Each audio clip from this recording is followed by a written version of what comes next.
Hey everyone, want to share Instagram Reels faster? In this video, I'll show you how to create shortcuts for sharing Reels with just a tap. First, open the Instagram app on your phone and find a Reel you want to share. Tap the share icon below the Reel. Now, to create a shortcut for quick sharing, tap the Create a Shortcut option with the plus icon. You'll now see your list of followers. Select the friends you frequently share Reels with, then tap Create Shortcut.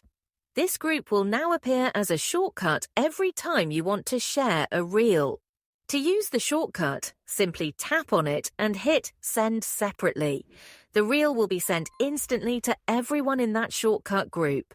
If you want to edit the shortcut, press and hold on the shortcut, then tap Edit.